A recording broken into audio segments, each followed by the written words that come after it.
प्रधानमंत्री नरेंद्र मोदी की आर्थिक सलाहकार परिषद के चेयरमैन विवेक देबरॉय के संविधान को लेकर लिखे एक लेख पर राजनीतिक घमासान शुरू हो गया है। जेडीयू और आरजेडी ने लेख को लेकर बीजेपी पर हमला बोला है। जेडीयू के राष्ट्रीय सचिव राजीव रंजन ने कहा, विवेक देबरॉय ने जो कहा है उसने बीजेपी आरएसएस के घृणित सोच को फिर सामने ला दिया है। राजीव रंजन ने कहा, इस तरह की कोशिशों को भारत कभी भी स्वीकार नहीं करेगा। उन्होंने भारत के संविधान को दुनिया का सर्वश्रेष्ठ संविधान बताया और कहा कि विवेक देबरॉय चाटुकारिता कर रहे हैं। जेडीयू नेता ने कहा, विवेक देबरॉय कभी भी आर्थिक नीतियों पर विचार व्यक्त नहीं कर पाते, लेकिन दूसरे क्षेत्रों के विषयों पर चर्चा करते हैं जिसकी जानकारी उनको नहीं है।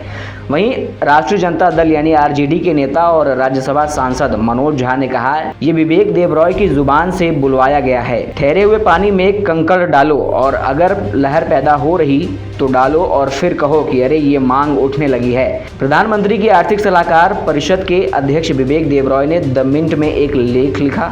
इसमें उन्होंने लिखा कि हमारा मौजूदा संविधान काफ़ी हद तक 1935 के भारत सरकार अधिनियम पर आधारित है। 2002 में संविधान के कामकाज की समीक्षा के लिए गठित एक आयोग द्वारा एक रिपोर्ट आई थी, लेकिन यह आधा अधूरा प्रयास था। कानून में सुधार के कई पहलुओं की तरह यहाँ और दूसरे बदलाव से काम नहीं चलेगा। देबरॉय ने लिखा कि कुछ संशोधनों से काम नहीं चलेगा, हमें ड्राइंग बोर्ड पर वापस जाना चाहिए और पहले सिद्धांतों से शुरू करना चाहिए। यह पूछना चाहिए कि प्रस्तावना में समाजवादी, धर्मनिरपेक्ष, लोकतांत्रिक, न्याय, स्वतंत्रता और समानता जैसे शब्दों का अब क्या मतलब है। हम लोगों को खुद को एक नया संविधान देना होगा।